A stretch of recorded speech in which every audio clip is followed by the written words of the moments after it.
One thing. Bonjour, c'est Laetitia de One Thing in a French Day à Paris. J'espère que vous allez bien et que vous êtes de bonne humeur. Aujourd'hui, mercredi 18 juin 2025, cet épisode, le numéro 2524, s'intitule « Détour acrobatique par Montreuil ». La semaine dernière, mardi, j'ai accompagné Michaela à Montreuil. On s'est retrouvés à Châtelet vers 17h. Elle venait juste de passer sa soutenance de stage et elle était donc officiellement en vacances. « Je crois que ça s'est bien passé », m'a-t-elle dit. « Mais on n'est pas un peu en avance là ? Je te propose qu'on s'arrête à Nation et qu'on se trouve une bricole à manger. » À Nation, l'ambiance était étrange. En ce moment, il y a de la contestation du côté des chauffeurs de taxi. Le gouvernement veut mettre en place une réforme du transport des malades qui serait moins bien rémunérée. Or, c'est une grosse partie du revenu des taxis en France, surtout dans les zones rurales.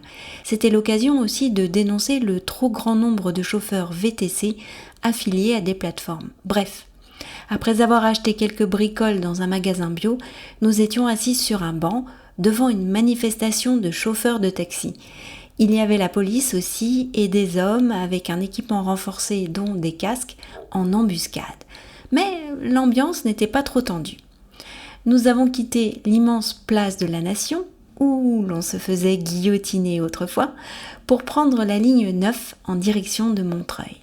Montreuil est une ville populaire à l'est de Paris. Nous sommes descendus à Robespierre et nous avons remonté une large rue commerçante remplie de vie. Une rue monde, aurait peut-être dit Gilles Sioufi. Et nous avons tourné dans une rue calme aux immeubles anciens assez bas. Nous avons trouvé notre destination, une sorte de hangar aménagé en école d'acrobatie du cirque chinois. Nous avons attendu la fin du cours précédent, puis Michaela s'est changée et a rejoint les élèves du cours adulte. Le cours a duré 1h30 sans temps mort. Il y avait environ une quinzaine d'élèves. Je pense que Michaela était la plus jeune. Le professeur était un monsieur chinois, souriant, et qui prenait le temps d'expliquer grâce à quelques paroles efficaces comment faire un exercice. Michaela a bien suivi, même si c'était parfois difficile. Après un bon échauffement 2 par 2, fait de souplesse et de pause en ATR, le prof a réparti les élèves en groupes de 3 ou 4.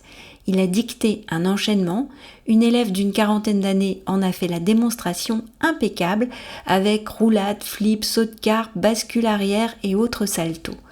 Puis tout le monde s'y est mis. Pendant qu'une personne passait, 2 autres lui servaient de parade, accompagnant ses mouvements d'une main dans le dos ou plus si nécessaire.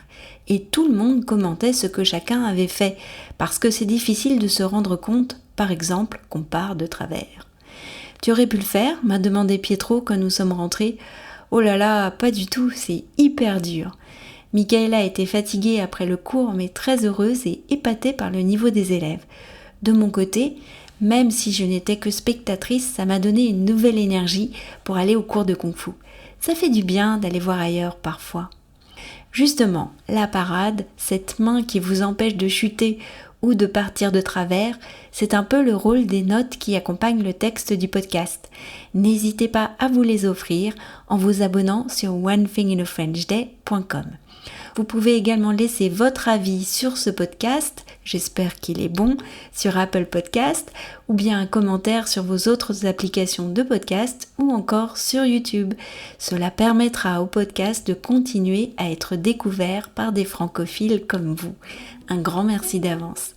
One Thing in a French Day, c'est fini pour aujourd'hui. Je vous retrouve vendredi pour un nouvel épisode du podcast.